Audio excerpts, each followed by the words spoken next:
On se connecte au marché. Bon, ben finalement, c'est un peu la déception pour Sanofi, qui a donné des résultats qui sont bons, il n'y a rien à dire, mais je m'attendais à une plus grosse envolée que ça sur le titre, qui finalement fait un peu du surplace. Pourtant, elle bat le consensus au niveau de ses chiffres d'affaires, mais alors, bien sûr, il y a des pressions sur les vaccins, on s'en douterait de toute façon avec Donald Trump, qui est pas très pro-vaccination pour le coup, et c'est peut-être ça qui pose un peu problème. Je pense que ça va peut-être un peu décoller quand ils vont enfin négocier avec Donald Trump. Parce qu'on sait que là, en ce moment, les labos négocient un par un avec Donald Trump par rapport justement aux problématiques de vaccins, santé et compagnie. Le fait de produire aux États-Unis aussi. Alors pour le coup, je l'ai déjà dit que Sanofi fait beaucoup d'acquisitions là-bas, donc pour moi, c'est pas un problème.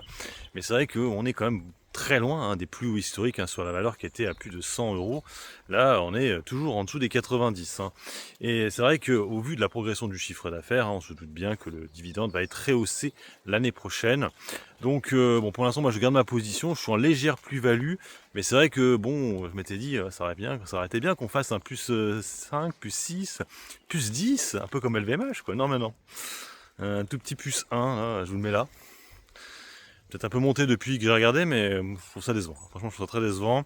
Donc on va attendre de voir déjà c'est cette histoire avec Donald Trump. Et puis, bon, mais je pense effectivement dans les 2-3 prochaines années, il y a peu de chances qu'on retourne à 100 euros. Je pense que là maintenant, elle va faire des allers-retours entre légèrement en dessous des 80 et légèrement au-dessus des 90. Elle va faire des allers-retours comme ça plusieurs fois. Mais je pense que les 100 euros, là, il va falloir les oublier pendant pas mal de temps, à cause de Donald Trump principalement. Mais ça reste quand même une belle valeur défensive. On l'a vu du coup aujourd'hui, mais bon, c'était les résultats. Ce qui est du coup un peu à l'inverse de l'autre société que j'avais allégé, heureusement, Vinci, qui elle, par contre, a été plutôt vendue suite à des résultats un peu moyens, on va dire. Donc finalement, j'ai bien fait d'avoir augmenté ma position sur Sanofi et d'avoir allégé Vinci.